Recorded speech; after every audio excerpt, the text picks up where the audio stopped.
संत शिरोमणि सेन जी महाराज, तोर कृपा मतर गे पूरा श्रीवास समाज। पोथी पुराण के हावे तोला बड़ ज्ञान, कर कृपा हे गुरु हावे बड़ा अभिमान।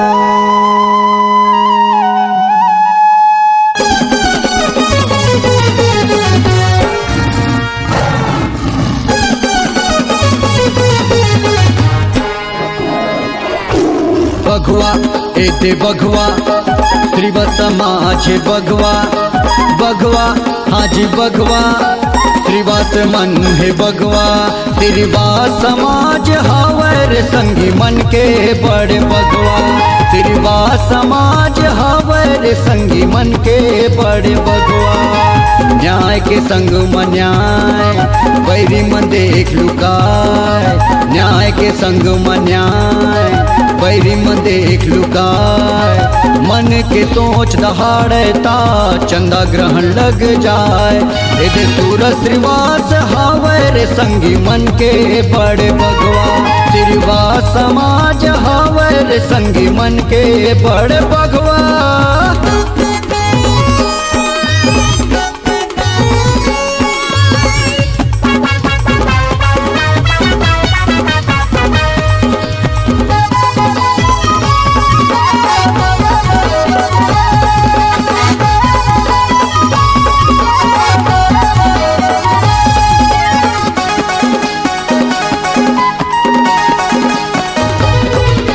संत शिरोमणि सेन जी महाराज हमर गुरु दादा, तोरे कृपाला पाई के मन होगे सबके सादा।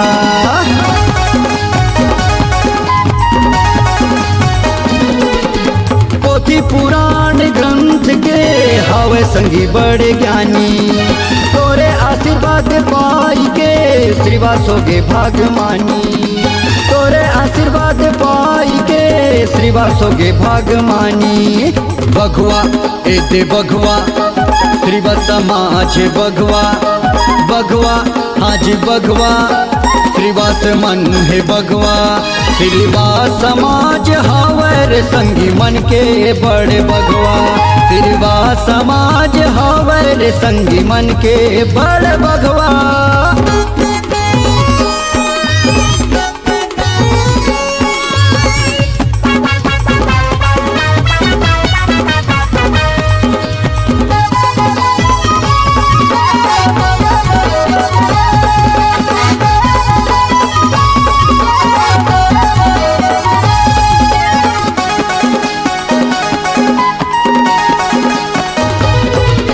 दाई दादा मोती राम के सर, दादा हवे जागेश्वर।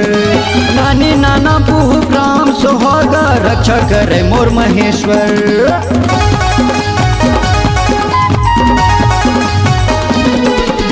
श्री माँ विष्णु वास करे लेके लक्ष्मी जी लसान। सैलून में जो भी काम करा थे झुका के अपन मार, सैलून में जो भी काम करा थे झुका के अपन मार। बघवा एते बघवा श्रीवा समाज बघवा, बघवा हाजी बघवा श्रीवास मन है बघवा। यदि सूरज श्रीवास हावर संगी मन के बड़े बघवा, श्रीवा समाज हावर संगी मन के बड़े बघवा। न्याय के संग में न्याय बैरी मन देख लुकाय, न्याय के संग में न्याय बैरी मन देख लुकाय।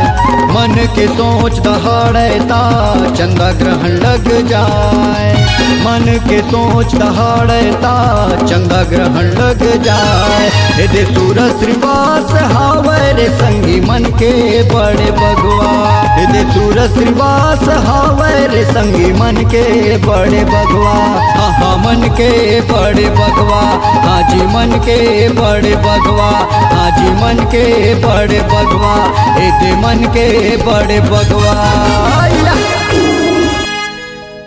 अगर आप अपनी आवाज को एक नया